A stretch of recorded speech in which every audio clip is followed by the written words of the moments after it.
New TV Telugu. ఇప్పుడు Telangana top 10 చూద్దాం. రామగుండం అక్బర్ నగర్ లో ఎన్టీపీసీ బూడిద పైప్ లైన్ పగిలి ఇండ్లలోకి చేరి దెబ్బతిన్న ఇండ్లను పెద్దపల్లి ఎంపీ గడ్డం వంశీకృష్ణ పరిశీలించారు. ఈ సందర్భంగా ఎన్టీపీసీ అధికారులను పైప్ లైన్ పగలడానికి గల కారణాలు ఎంపీ అడిగి తెలుసుకున్నారు. పైప్ లైన్ ప్రమాదంపై ఎన్టీపీసీ అధికారులతో చర్చించి ఇలాంటి ఘటనలు పునరావృతం కాకుండా చూడాలన్నారు. నష్టపోయినా తమను ఆదుకోవాలని కాలనీ వాసులు ఎంపీని కోరారు. జమ్మూ కాశ్మీర్లో జరిగిన ఉగ్రదాడిలో 26 మంది పర్యాటకులు మరణించిన సంగతి తెలిసిందే. వారికి సంతాపం తెలుపుతూ కాంగ్రెస్ అత్యున్నత విధాయక మండలి దేశవ్యాప్తంగా కొవ్వొత్తుల ర్యాలీ నిర్వహించనున్నట్లు వెల్లడించింది. ఈ కార్యక్రమంలో పార్టీ నాయకులు, కార్యకర్తలు పాల్గొనాలని సూచించింది. అలాగే త్వరలో ప్రారంభమయ్యే అమర్నాథ్ యాత్ర నేపథ్యంలో భక్తుల భద్రతపై దృష్టి సారించాలని కేంద్రానికి ఏఐసీసీ సూచించింది. వనపర్తి జిల్లా కొత్తకోట మండల కేంద్రంలోని ప్రభుత్వ ఆసుపత్రిని జిల్లా కలెక్టర్ ఆదర్శ సురభి ఆకస్మికంగా తనిఖీ చేశారు. ఈ సందర్భంగా పీహెచ్సీలో ఓపీ, ప్రసవాల డీటెయిల్స్ అడిగి తెలుసుకున్నారు. సిబ్బంది హాజరు రిజిస్టర్ తనిఖీ చేశారు. వైద్య సిబ్బంది నిరంతరం ప్రజలకు అందుబాటులో ఉండి వైద్య సేవలను అందించాలని, విధుల పట్ల నిర్లక్ష్యం వహిస్తే చర్యలు తప్పవని హెచ్చరించారు.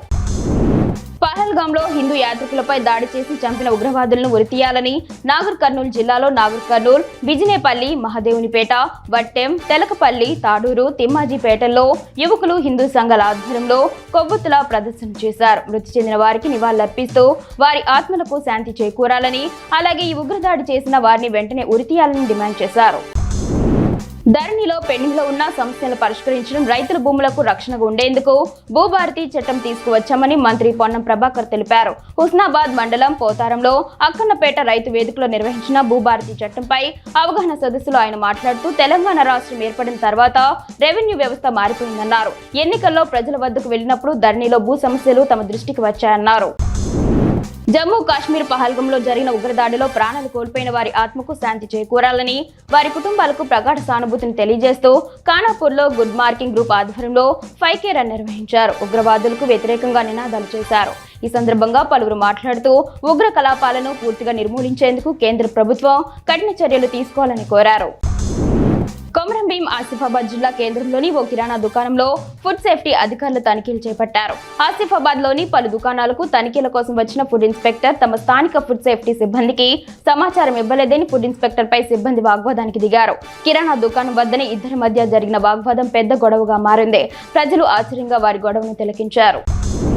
హైదరాబాద్ లో భారత్ సమ్మిట్ కార్యక్రమాన్ని ప్రతిష్టాత్మకంగా నిర్వహిస్తున్నట్లు డిప్యూటీ సీఎం బట్టి విక్రమార్క తెలిపారు. ప్రపంచ శాంతి, అహింస, న్యాయం, పెట్టుబడులే లక్ష్యంగా ఈ సమ్మిట్ నిర్వహించినట్లు చెప్పారు. జరగనున్న ఈ సమ్మిట్ కి ప్రపంచ వ్యాప్తంగా వివిధ రంగాల్లో నిపుణులను ఆహ్వానిస్తున్నట్లు తెలిపారు.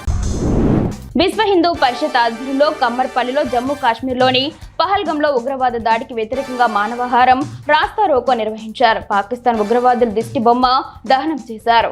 మండలంలో వ్యాపార సముదాయాలను మూసివేశారు. మక్తల్ పట్టణంలోని క్రీడా మైదానంలో ఎమ్మెల్యే వాకటి శ్రీహరి క్రికెట్ పోటీలను ప్రారంభించారు. కాసేపు క్రికెట్ ఆడి క్రీడాకారులను ఉత్సాహపరిచారు. ఎమ్మెల్యే తన చిన్నతనంలో ఆడిన క్రికెట్ ను క్రీడాకారులకు వివరించారు. క్రీడలు మానసిక ఉల్లాసాన్ని ఇస్తాయని చెప్పారు. ప్రతిరోజు ఏదో ఒక క్రీడను ఆడాలని, శరీరం దృఢంగా ఉంటుందని చెప్పారు. క్రికెట్ పోటీలు నిర్వాహకులను అభినందించారు. నాయకులు పాల్గొన్నారు.